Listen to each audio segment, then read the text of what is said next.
Boa noite a todos. Que a paz do Mestre Jesus esteja conosco nessa noite e que essa paz se estenda a todos aqueles que nos assistem através da TV Seara. A nossa reflexão de hoje é sobre a humildade. Tudo começa pela humildade. O que é a humildade? Humildade significa terra fértil. Vem da palavra humus, terra, solo sobre nós. É a qualidade das pessoas que se procuram manter a nível dos outros. Ninguém é melhor ou pior do que os outros.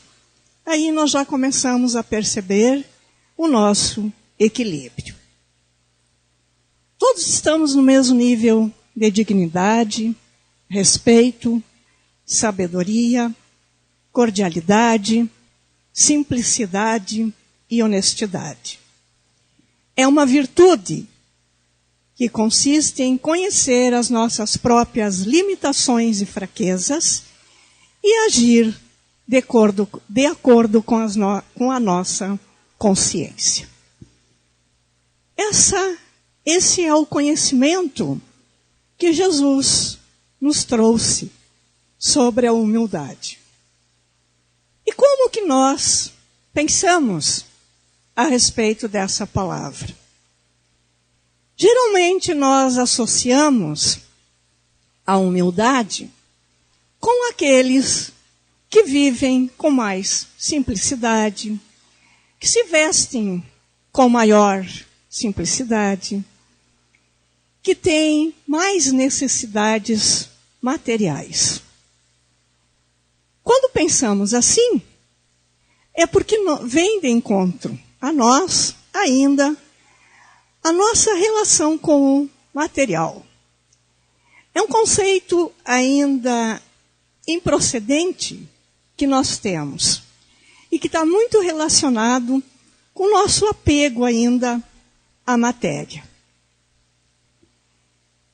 Vai de encontro, então, aos ensinamentos de Jesus, que nos diz que a humildade está dentro de nós, como uma centelha divina.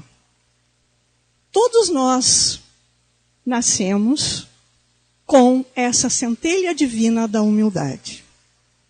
Assim como nós nascemos com a nossa consciência de sabermos distinguir o que é certo do que é errado, temos também dentro de nós a humildade. Mas, por que não ainda usufruímos dessa benesse que Deus nos deu? Por exemplo, uma pessoa compra um carro novo. Esse carro é confortável, é um carro com boa segurança. E o trabalho dela requer um carro assim, confortável, com boa segurança. E ele usufrui e sente esse carro dessa forma, como auxílio do seu trabalho. Outro compra um carro também confortável, com segurança, mas ele tem a percepção de que ele, na quadra em que ele mora, ele tem o melhor carro. É diferente do primeiro exemplo que eu dei. Esse segundo exemplo, ele não quer satisfazer uma necessidade básica para o trabalho dele, mas é que ele quer satisfazer o seu orgulho, a sua vaidade de ter o melhor carro da quadra. Então a humildade não está relacionada com bens materiais, mas da forma como nós pensamos e agimos frente àquilo que nós possuímos. Dá o sentido exato do nosso bom senso. Então a humildade, ela é aquilo que nós estamos na consciência. É o bom senso de olharmos para o outro é sentirmos a igualdade, que somos todos iguais, no respeito, na dignidade, na amizade. Ser humilde, portanto, não significa ser desprovido de bens materiais, mas ser capaz de aceitar a sua condição na escala evolutiva a que todos estamos sujeitos. Ser humilde é ser capaz de aprender com pequenos gestos e estar sempre aberto a novos conhecimentos em prol da humanidade. Ser capaz de aceitar a nossa condição evolutiva. Ser capaz de aceitar a condição que nós estamos vivendo hoje. E é reconhecer o valor do outro e ajudá-lo no momento em que ele precisar de ajuda. Dessa forma, então, se nós conhecemos que a humildade é estar perto do outro em respeito, cordialidade, amizade, por que nós não conseguimos fazer isso? Porque assim como nós temos essa centelha divina dentro de nós, da humildade, nós também trazemos dentro de nós ainda, a grosso modo, o orgulho, a vaidade e o egoísmo. E eles vêm muitas vezes disfarçado, e muito bem disfarçado, nas nossas aparências e também numa vaidade muito perigosa que nós chamamos de vaidade intelectual. Que é quando nós estamos junto com uma pessoa e ela é o centro das atenções. Eu posso isso, eu posso aquilo, como eu sempre digo, comigo é diferente, eu duvido quem faça isso melhor do que eu. Então, essa é a vaidade intelectual. A vaidade intelectual demonstra atraso espiritual e insegurança. E geralmente nós não nos sentimos bem perto dessas pessoas, quando elas são o centro das atenções. Então, qual é o nosso comportamento frente a isso? Nós devemos recuar, ceder. Mas esse ceder e esse recuar frente àquele que conhece tudo e que sabe tudo, não é um momento de fracasso nosso. E muito menos de demonstrar que somos fracos. Mas como nós já temos o conhecimento das nossas limitações, das nossas fraquezas, nós também vamos recuar em benefício do outro, reconhecendo nele também as suas limitações. Compreender suas falhas e suas limitações, para fazer isso é necessário ter muita coragem e força de vontade. E isso nos remete à humildade. É com muita coragem e força de vontade que nós trabalhamos isso em nós. Por isso que nós podemos reconhecer no outro também essas limitações, porque nós já reconhecemos em nós essas fraquezas. Para vencer o outro numa briga, às vezes é necessário ter uma musculatura mais forte, não é? Ou mais força, e vencemos com facilidade o outro.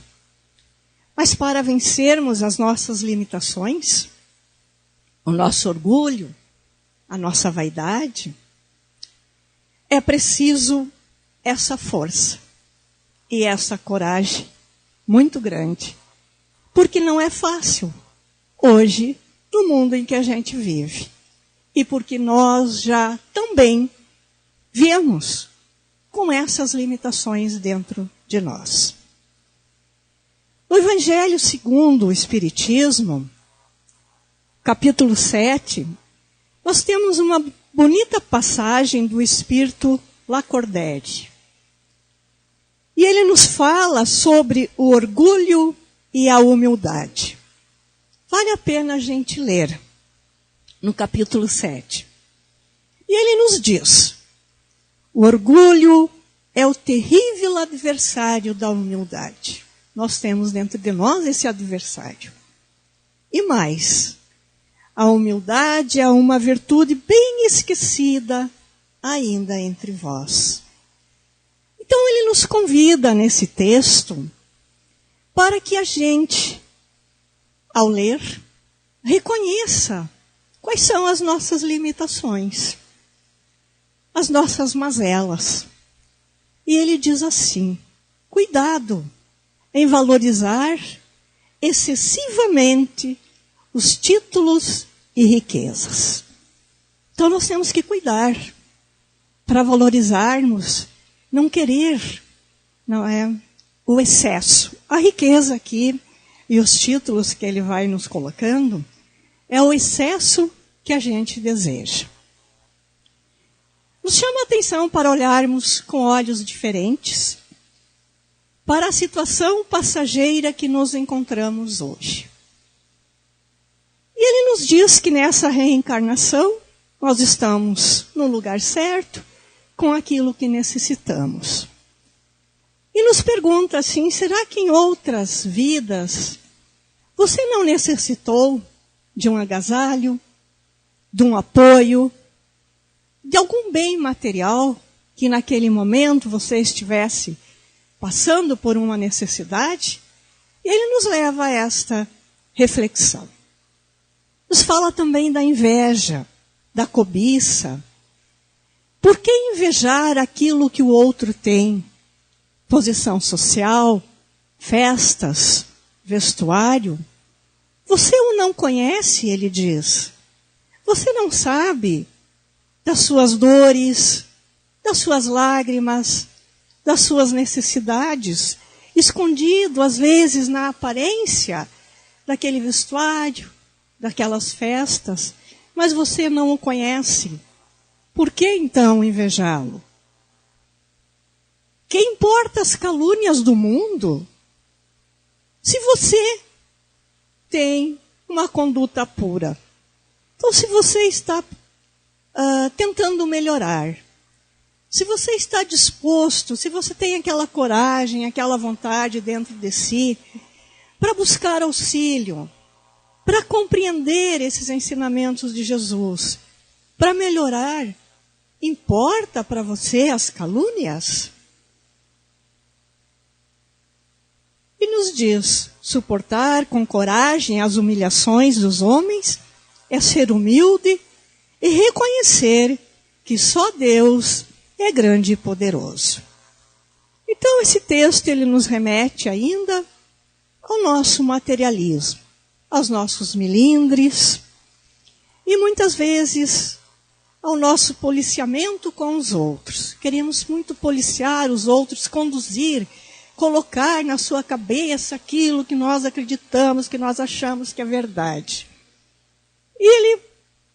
E isso, muitas vezes essa pessoa, nós chamamos até de que tem uma personalidade. Quando ela se impõe, quando ela diz o que pensa, quando ela tem um temperamento forte, quando não leva desaforo para casa.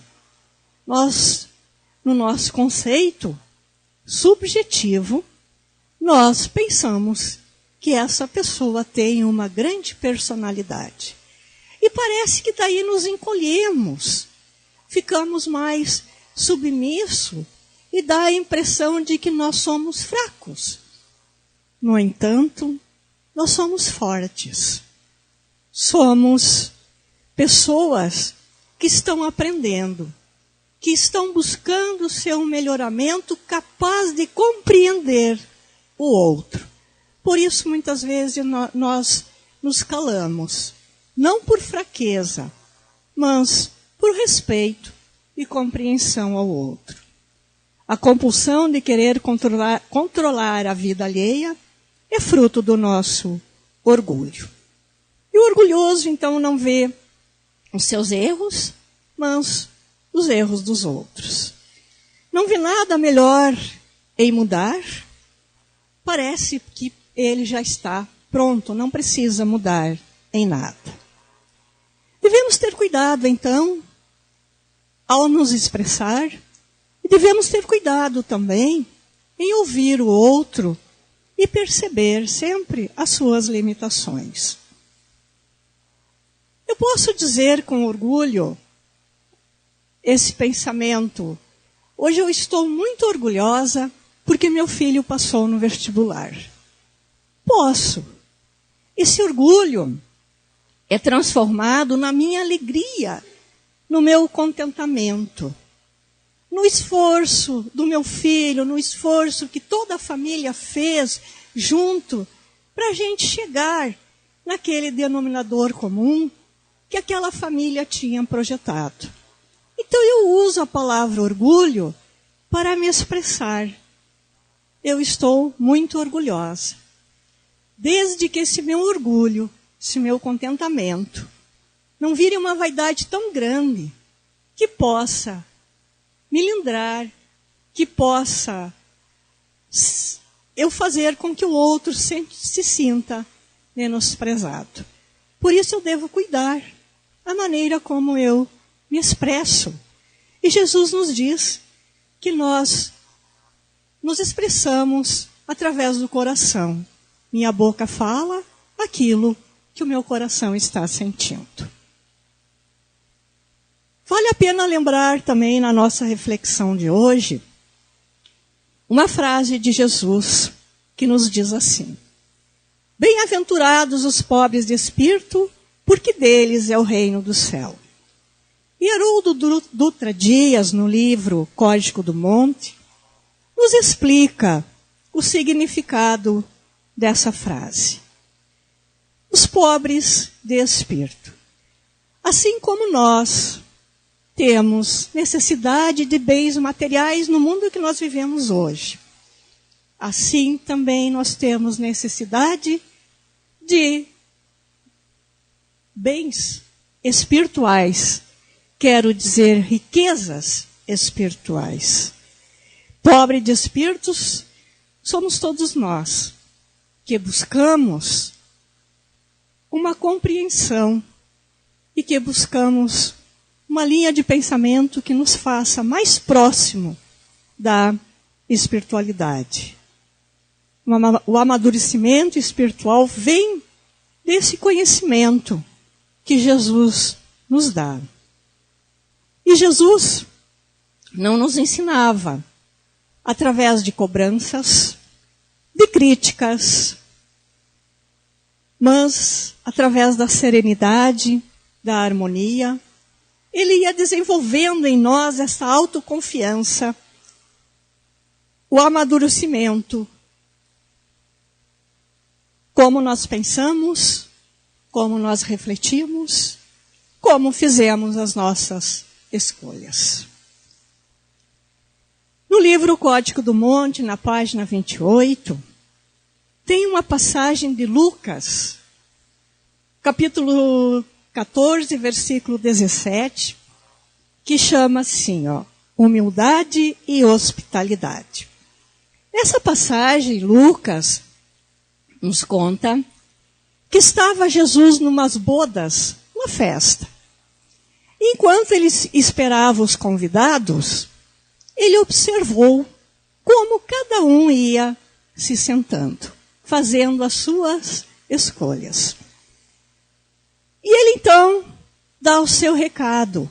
Ele então nos ensina aqui a fazermos as nossas escolhas. Quando fordes convidado por alguém para as bodas, não te reclines no primeiro reclinatório, para não suceder que, tendo sido convidado por ele, um mais estimado que tu, vindo aquele que te convidou a ti, a ele, te diga, dá lugar a este. Então, com vergonha, voltes a ocupar o último lugar. Mas quando fordes convidados, vai e reclina-te ao último lugar, para que quando vier aquele que te convidou, te diga, amigo, sobe mais para cima. Então será uma glória para ti diante de todos os comensais. Porque todo aquele que exalta a si mesmo será diminuído, e aquele que diminui a si mesmo será exaltado.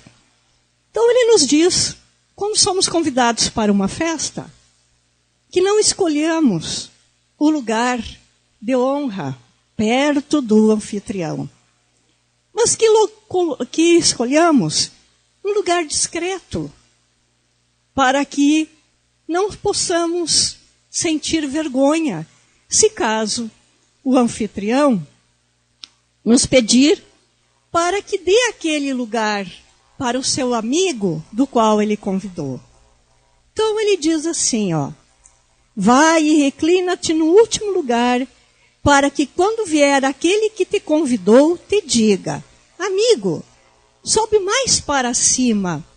Então será a tua glória, será um prazer aproximar-se do amigo. Porque todo aquele que exalta a si mesmo será diminuído, e aquele que diminui a si mesmo será exaltado.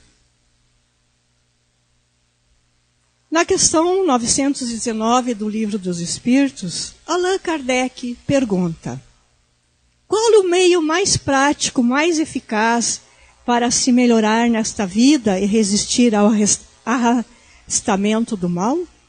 O meio mais prático, mais eficaz de se melhorar nessa vida e de resistir ao arrebatamento do mal.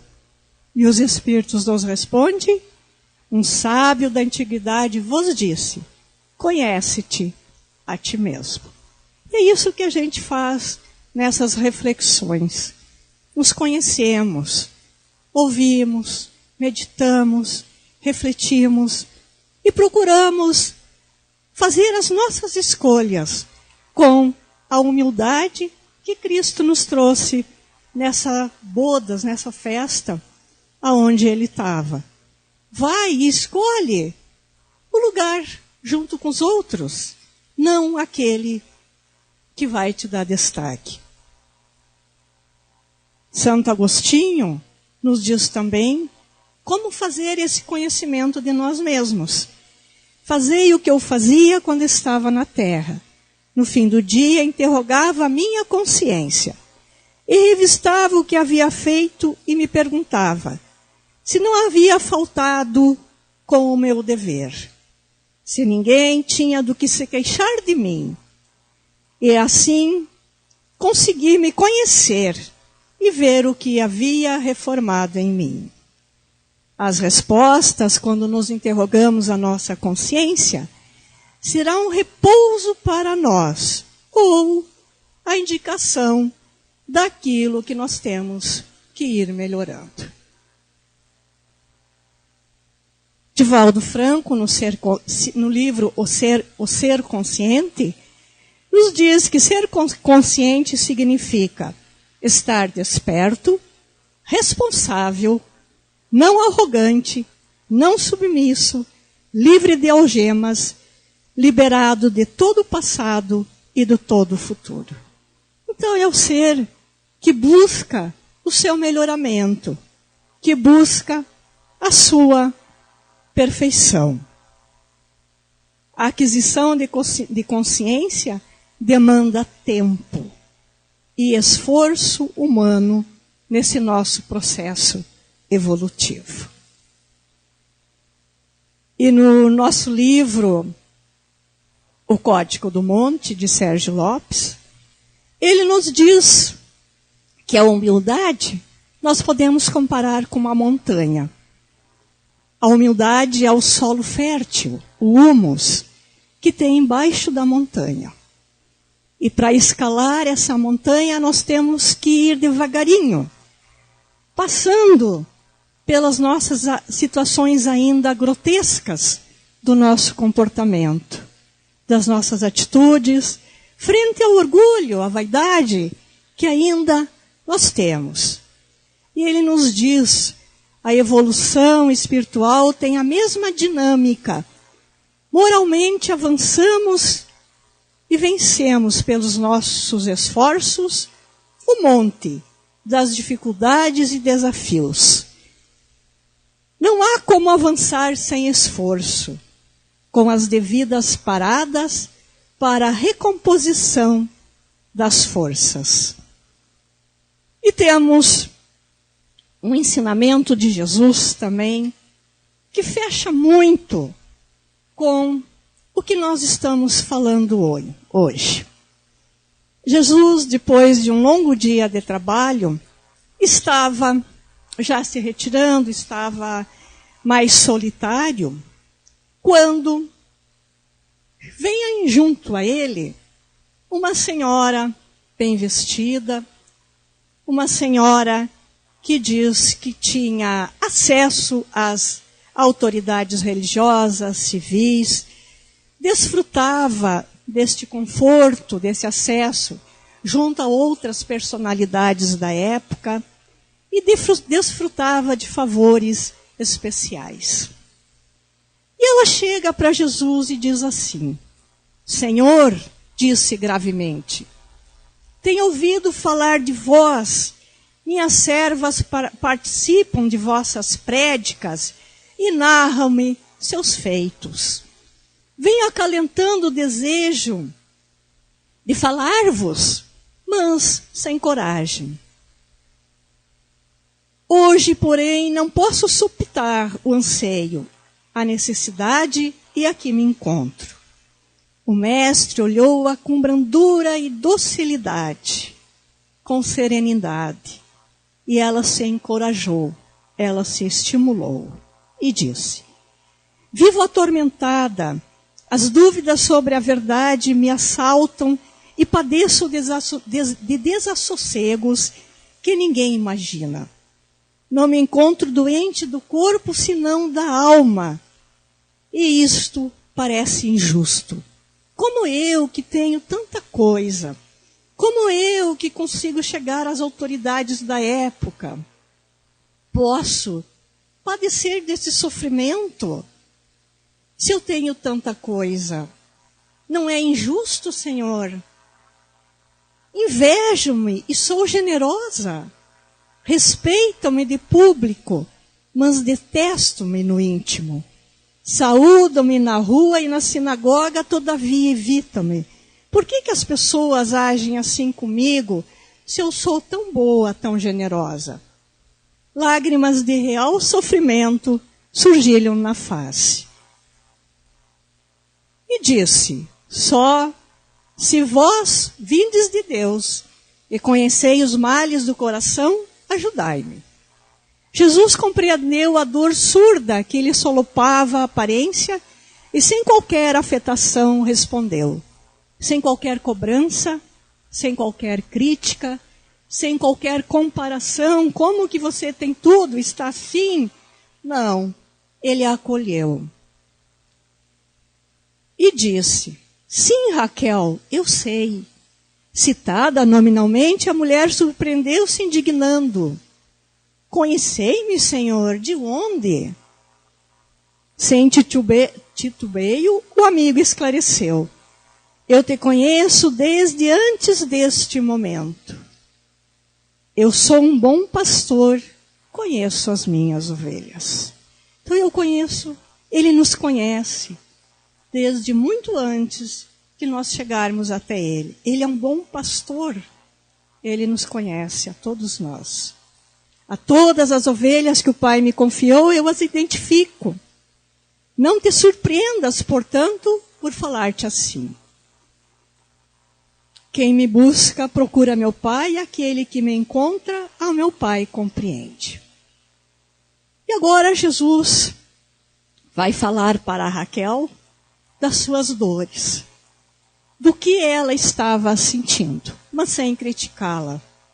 E ele diz: há muitos males do coração que afetam a alma. A ambição desmedida leva à loucura, que é o nosso excesso de querer ter. É fugaz a estada no corpo, e almejar além de que se pode utilizar. significa avançar para a alienação.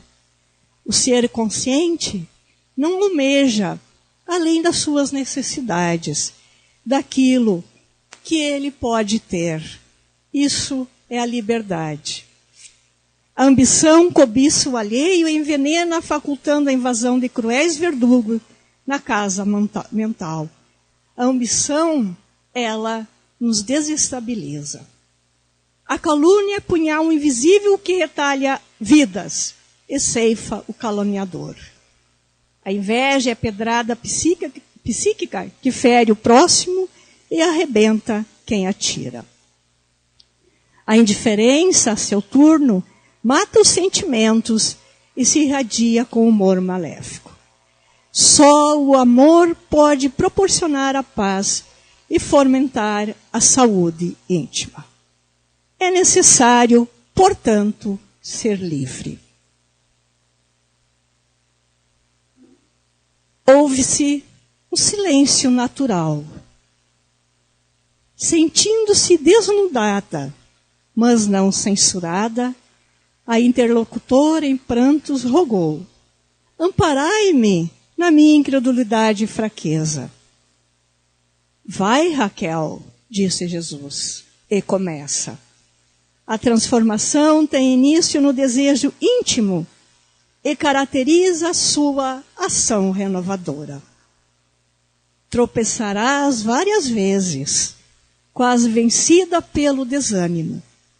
Sofrerás o hábito antigo que se negará a ceder. No entanto, insistindo e orando, conseguirás o êxito que te coará, que coará o esforço. Se fiel e não receis. Nós temos um pouco dessa Raquel. Mas é necessário esforço e coragem chegarmos até Jesus e falar das nossas dores, dos nossos sentimentos.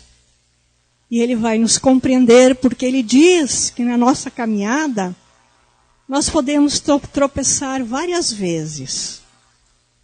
O desânimo pode nos vencer algumas vezes, mas não podemos desistir. Orando, teremos força. Ser fiel e não receie. A humildade é a base de tudo. É a base da nossa caminhada. É a base do nosso coração, do nosso aprendizado. Para sermos humildes, não precisa sermos fracos, mas muito pelo contrário. Temos que ser muito fortes e corajosos. Que ficamos neste domingo com essa mensagem. Obrigado pela atenção. Um bom final de domingo a todos e um bom início de semana. Obrigado.